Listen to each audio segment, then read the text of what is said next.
तो आपने इससे पहले पढ़ा 4 पढ़ चुके हैं आप पवन द्योतिका प्रकरण अयोध्या सिंह उपाध्याय हरिऔध, जो प्री प्रवास से है। अब हम आज 5वां पढ़ेंगे और 5वें में उसका अर्थ समझेंगे। बार बार आपसे बता रहे हैं ये किस छंद में है, मंदाक्रांता छंद में है, इसकी भाषा क्या है, तो शुद्ध साहित्यिक हिंदी खड़ी बोली है। ठीक, तो देखेंगे हम आगे कह रहे हैं कि थोड़ा आगे सरस रव का धाम सतपुष्प वाला, अच्छे अच्छे बहुद्रुम लतावान सौंदर्यशाली, प्यारा वृंदा विपिन मन को मुग्धकारी मिलेगा, आना जाना इस विपिन में मुह्यमाना न होना। मुह्यमाना मतलब मोहित होना, आकर्षित होना। मुह्यमाना का अर्थ क्या होता है? मोहित हो जाना किसी पर या आकर्षित हो जाना। तो आगे कह रहे हैं राधा जी अपनी पवन दूतिका को संदेश देती हुई, और संदेश के साथ साथ उसको मार्ग भी बताना है कि कहाँ कहाँ से जाना है, तुम्हारे मार्ग में क्या क्या चीज़ें पड़ेंगी। तो अगली जो बात बता रही हैं वो कह रही हैं कि जब आगे थोड़ा बढ़ोगी यहाँ से तो तुमको वृंदावन मिलेगा। वृंदा विपिन, विपिन माने वन, विपिन माने वन, इसलिए वृंदा विपिन का मतलब है वृंदावन। तो पवन दूतिका को समझाती हुई आगे राधा जी कह रहे हैं कि जैसे ही तुम यहाँ से थोड़ा और आगे बढ़ोगी, थोड़ा आगे, तो जैसे ही यहाँ से थोड़ा और आगे बढ़ोगी तो तुमको प्यारा वृंदा विपिन, तो तुम्हारे मार्ग में अत्यधिक सुंदर, अत्यधिक प्यारा, मनोहारी वृंदावन मिलेगा, जो मन को मुग्धकारी, जो मन को मुग्ध कर देने वाला है, जो मन को हर्षित कर देने वाला है। यानी बड़ा ही सुंदर वृंदावन तुमको आगे रास्ते में मिलेगा, जो तुम्हें निश्चित रूप से मोहित कर देगा। और वहां क्यों मोहित कर देगा? कहा सरस रव का, वहां सरस बड़ी मीठी मधुर रव ध्वनि हो रही होगी। तो किसकी ध्वनि होगी? निश्चित रूप से जब वृंदा विपिन है, वन है, तो वन में चिड़िया होंगी, चहचहा रही होंगी, कोयल कूक रही होगी। तो वहां पर कह रहे हैं सरस रव का मतलब यहाँ मधुर ध्वनि से है। तो मधुर ध्वनि किसकी है? तो मधुर ध्वनि है पक्षियों की। तो कहा कि जैसे वृंदावन में तुम पहुंचोगी तो वहां पर बड़ा सुंदर सरस रव, मधुर ध्वनि तुम्हें दिखाई देगी, प्राप्त होगी, सुनने को मिलेगी। और धाम सतपुष्प वाला, सिर्फ वहां पक्षी ही नहीं चहक रहे होंगे, पक्षी ही नहीं कूक रहे होंगे, उनकी ही मधुर ध्वनि नहीं होगी, बल्कि वो कैसा है? सतपुष्प वाला, धाम ही है, घर ही है, सुंदर सुंदर पुष्पों वाला। सतपुष्प का मतलब है सुंदर सुंदर फूलों वाला जो वृंदावन होगा। यानी वहां पर बड़े सुंदर सुंदर वृक्ष होंगे।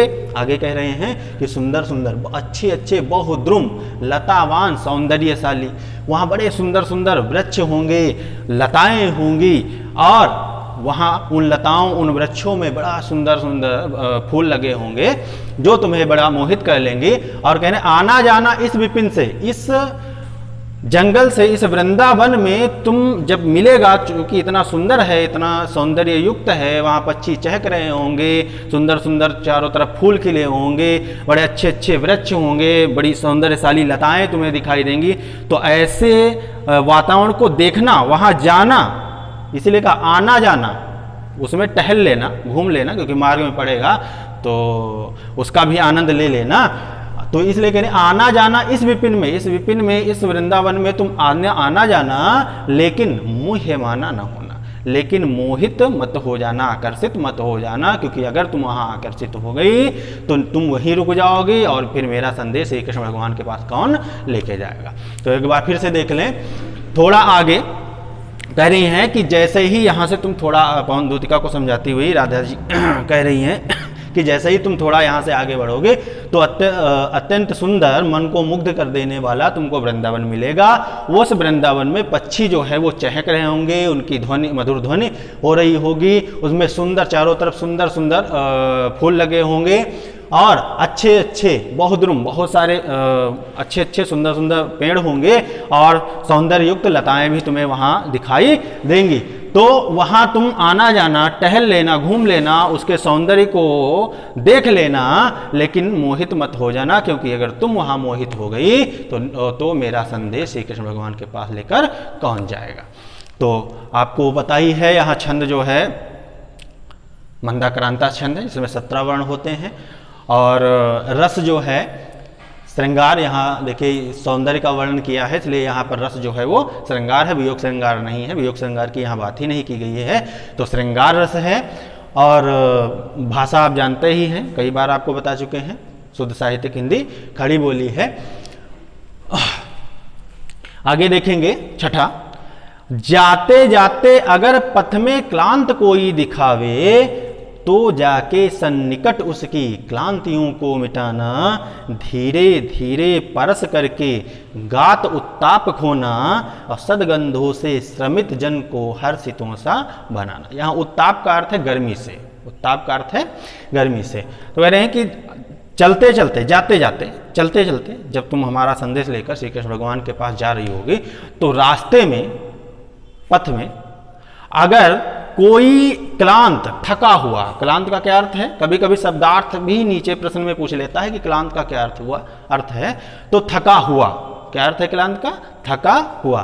तो यदि कोई थका हुआ व्यक्ति तुम्हें मार्ग में दिखाई दे जाए, तो जाके सन्निकट उसकी, तो तुम उसके पास जाकर, सन्निकट का अर्थ है पास, सन्निकट का अर्थ है पास, तो उसके तुम पास जाकर क्लांतियों को मिटाना, उसकी क्लांति को, क्लांतियों यानी थकावट को, तो उसकी थकावट को दूर कर देना। तो उसके पास जाकर के तुम उसकी थकावट को दूर कर देना, और धीरे धीरे परस करके, परस माने स्पर्श, परस माने स्पर्श, और धीरे धीरे परस करके गात उत्ताप, गात माने शरीर, गात माने क्या होता है, शरीर, उत्ताप माने गर्मी।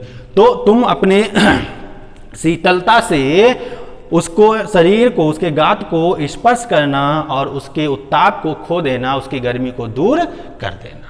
ठीक है, समझ में आ रहा है आप लोगों के।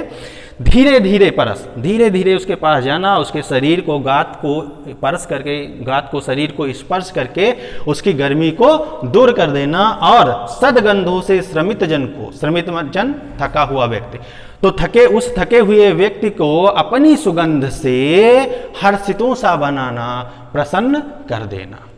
जैसे कोई बहुत गर्मी में तप रहा होता है, तो जब गर्मी में ज़्यादा तप रहा होता है तो उसको बड़ा कष्ट होता है, उसके शरीर को बड़ा कष्ट होता है, और जैसे ही शीतल मन सुगंधित ठंडी हवा हमको प्राप्त होती है, हमारे शरीर को स्पर्श करती है, तो हम कहते हैं वाह, बड़ा आनंद आता है। तो उसी बात को लेकर के कह रही हैं कि सदगंधों से, अपनी सुगंध से उस थके हुए व्यक्ति को प्रसन्न कर देना। एक बार फिर से देख लें, आगे राधिका जी कह रही हैं कि चलते चलते मार्ग में, पथ में अगर कोई थका हुआ व्यक्ति तुम्हें दिखाई दे जाए, तो उसके निकट जा करके उसकी थकावट को दूर कर देना, और धीरे धीरे उसके शरीर को स्पर्श करके उसकी गर्मी को भी मिटा देना, समाप्त कर देना, और अपनी सुगंध से उस थके हुए व्यक्ति को प्रसन्न कर देना।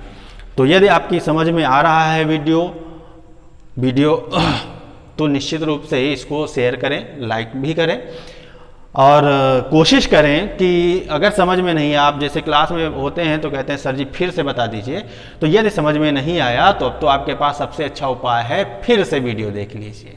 धन्यवाद।